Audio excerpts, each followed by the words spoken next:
Halo Sobat RRI, kalau kamu pernah mendengar pepatah dari Anyer sampai Panarukan, mungkin terbayang sebuah jalan panjang yang membentang di pesisir utara Pulau Jawa. Tapi tahukah kamu, di balik jalan legendaris itu tersimpan kisah kelam dari masa kolonial Belanda. Kisah tentang ambisi, penderitaan, dan darah rakyat Indonesia. Tahun 1808, Herman Willem Daendels, Gubernur Jenderal Hindia Belanda yang baru ditugaskan oleh Raja Belanda saat itu, datang dengan satu misi besar, memperkuat pertahanan di Pulau Jawa dari ancaman Inggris. Untuk itu, ia punya ide besar membangun jalan yang bisa menghubungkan ujung barat Pulau Jawa di Anyer sampai ujung timur di Panarukan. Tujuannya agar pasukan dan logistik bisa bergerak cepat melintasi Jawa jika sewaktu-waktu Inggris menyerang.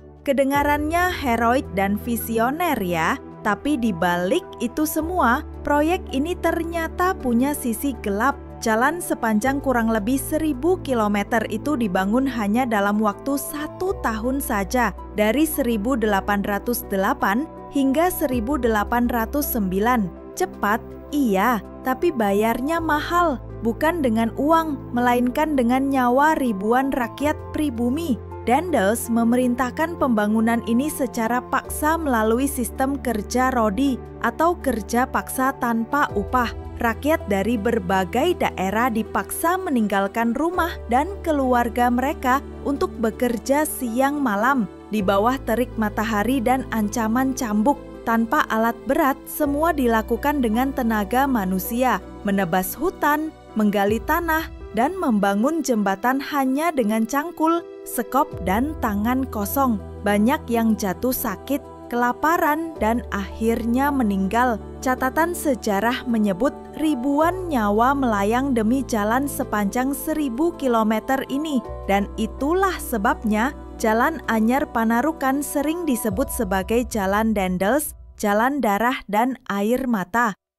Meski penuh penderitaan, tak bisa dipungkiri jalan ini membawa pengaruh besar bagi sejarah transportasi di Indonesia. Jalur ini kemudian menjadi cikal bakal jalan utama di Pulau Jawa yang kita kenal sekarang sebagai Jalur Pantura. Berkat proyek Daendels, mobilitas barang dan manusia jadi lebih mudah. Bahkan ratusan tahun kemudian, jalan ini tetap berperan penting dalam pergerakan ekonomi Jawa. Namun bagi bangsa Indonesia, Jalan Anyer Panarukan bukan hanya tentang pembangunan. Ia adalah simbol pengorbanan rakyat di masa kolonialisme. Bukti betapa kerasnya penjajahan dan bagaimana darah rakyat ikut menjadi fondasi negeri ini. Jadi Sobat RRI, setiap kali kamu melintasi jalur Pantura, ingatlah di balik aspal dan hiruk-pikuk kendaraan itu